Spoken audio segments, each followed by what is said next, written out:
ಶ್ರೀರಾಮ ಸಮರ್ಥ. ಜನವರಿ 26. ಅಂತಕಾಲ ಸಾಧಿಸುವುದಕ್ಕಾಗಿ ನಾಮಸಾಧನೆ. ಅಂತ್ಯಕಾಲದಲ್ಲಿ ನಾಮಸ್ಮರಣೆ ಆಗುವುದೆಂದರೆ ಅಂತಕಾಲ ಸಾಧಿಸಿದಂತೆ. ಇದನ್ನು ಸಾಧಿಸುವುದಕ್ಕಾಗಿ ಮೊದಲು ನಾಮಸ್ಮರಣೆ ಮಾಡಬೇಕು. ಅಂತಕಾಲ ಸಾಧಿಸುವುದಕ್ಕಾಗಿಯೇ ಬದುಕಬೇಕು. ಭಗವಂತನಿರುವಲ್ಲಿಯೇ ನಮ್ಮ ನಿಜವಾದ ಮನೆ ಇರುತ್ತದೆ. ಈಗ ನಾವು ಶರೀರದಲ್ಲಿರುತ್ತೇವೆ, ಇದು ಬಾಡಿಗೆ ಮನೆಯಾಗಿರುತ್ತದೆ. ಸಾಮಾನ್ಯವಾಗಿ ಬಾಡಿಗೆ ಮನೆ ಬಿಟ್ಟು ಸ್ವಂತದ ಮನೆಯಲ್ಲಿ ಇರಲು ಹೋಗುವಾಗ ಹೇಗೆ ಆನಂದವಾಗುತ್ತದೆಯೋ ಅದೇ ರೀತಿ ಈ ಶರೀರವನ್ನು ಬಿಡುವಾಗ ಆನಂದವಾಗಬೇಕು. ಭಗವಂತನ ಮನೆಯೇ ನಮ್ಮ ಮನೆ ಎಂಬ ವಿಶ್ವಾಸವಾದರೆ ಮಾತ್ರ ಇದು ಸಾಧಿಸುತ್ತದೆ. ಅದಕ್ಕಾಗಿ ನಾವು ನಿರಂತರ ಭಗವಂತನ ನಾಮಸ್ಮರಣೆ ಮಾಡಬೇಕು. ನನ್ನನ್ನು ನೀನು ನಿನ್ನವನನ್ನಾಗಿ ಮಾಡಿಕೊ.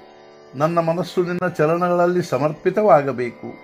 ನಿನ್ನ ಹತ್ತಿರ ಏನೂ ಕೇಳುವ ಇಚ್ಛೆ ಆಗಬಾರದು ಎಂದು ಬೇಡಬೇಕು.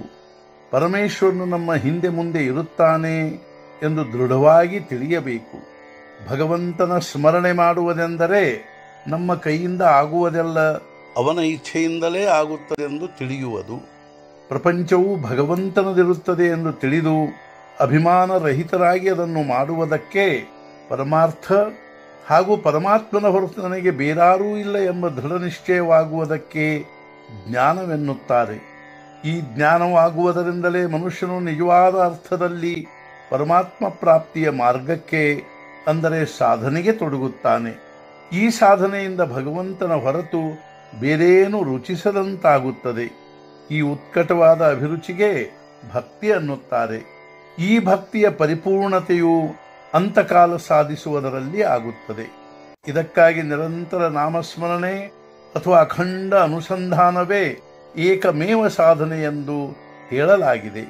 ಅಂತಕಾಲದಲ್ಲಿ ಯಾರು ನಾಮ ತೆಗೆದುಕೊಳ್ಳುತ್ತಾರೋ ಅವನ ವಿಷಯ ವಾಸನೆಗಳೆಲ್ಲ ನಷ್ಟವಾಗುವುದಿಲ್ಲ. ಅವನೇನು ಒಮ್ಮೆಲೇ ಮುಕ್ತನಾಗುವುದಿಲ್ಲ.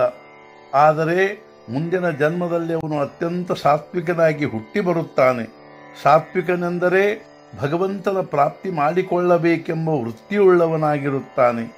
ಸಾಧನೆಯು ಪ್ರಾಣದೊಂದಿಗೆ ನಡೆಯಬೇಕು. ಅಂದರೆ ಪ್ರಾಣವು ಹೇಗೆ ಅಭಿಮಾನರಹಿತವಾಗಿ ಅಖಂಡವಾಗಿ ನಡೆಯುತ್ತದೆಯೋ ಅದೇ ರೀತಿ ಸಾಧನೆಯು ಅಭಿಮಾನರಹಿತವಾಗಿ ನಡೆಯಬೇಕು. ಅದನ್ನು ಮಾಡುತ್ತೇವೆ ಎಂದು ಅನಿಸಬಾರದು. ಮಾಡುವುದೆಂದರೆ ಅಭಿಮಾನ ಉಂಟಾದಂತೆ. ಸಹಜವಾಗಿ ಪ್ರಾಣದೊಂದಿಗೆ ಅಂದರೆ ಅಖಂಡವಾಗಿರಬೇಕು. ಪ್ರಪಂಚದ ತಳಮಳ ಬಿಟ್ಟು ಬಿಡಬೇಕು. ಗುರುಗಳ ಆಜ್ಞೆಯಲ್ಲಿರಬೇಕು. ಅನಂತ ಜನ್ಮಗಳಿಂದ ದೇಹದ ಸಹವಾಸವಿರುವುದರಿಂದ ದೇಹದ ಮೇಲೆ ಪ್ರೇಮ ಉಂಟಾಗಿ ದೇಹ ಬುದ್ಧಿಯು ನಿರ್ಮಾಣವಾಗಿರುತ್ತದೆ. ಅದೇ ರೀತಿ ಬಹಳಷ್ಟು ನಾಮದ ಸಹವಾಸ ಮಾಡಬೇಕು. ಅಂದರೆ ವಿಷಯದ ಆಸಕ್ತಿ ಕಡಿಮೆಯಾಗಿ ನಾಮದ ಮೇಲೆ ಪ್ರೇಮ ಉಂಟಾಗುತ್ತದೆ. ಯೋಗದಲ್ಲಿ ಕಷ್ಟ ಬಹಳವಿರುತ್ತದೆ. ಈ ಯುಗದಲ್ಲಿ ಅದು ಸಾಧಿಸುವುದು ಅಶಕ್ಯ ಪ್ರಾಯವಾಗಿರುತ್ತದೆ. ಕರ್ಮದಲ್ಲಿ ಅಭಿಮಾನವಿರುತ್ತದೆ ಹಾಗೂ ಬೆಳೆಯುತ್ತದೆ. ಭಕ್ತಿಯಲ್ಲಿ ಕಷ್ಟವಿರುವುದಿಲ್ಲ ಹಾಗೂ ಅದನ್ನು ಮಾಡುವಾಗ ಅಭಿಮಾನವು ತಾನಾಗಿಯೇ ಕರಗಿ ಹೋಗುತ್ತದೆ. ಯೋಗ ಹಾಗೂ ಕರ್ಮಗಳೆಂಬ ಸಾಧನೆಗಳು ಭಗವಂತನ ದತ್ತಪುತ್ರರಿದ್ದಂತೆ. ಆದರೆ ಭಕ್ತಿಯ ಸಾಧನೆಯು ಭಗವಂತನ ಔರಸಪುತ್ರನಿದ್ದಂತೆ. ಭಗವಂತನನ್ನು ನಮ್ಮ ದೃಷ್ಟಿಯ ಮುಂದಿನಿಂದ ದೂರ ಮಾಡದೇ ಇರುವುದೇ ನಿಜವಾದ ಭಕ್ತಿಯಾಗಿರುತ್ತದೆ.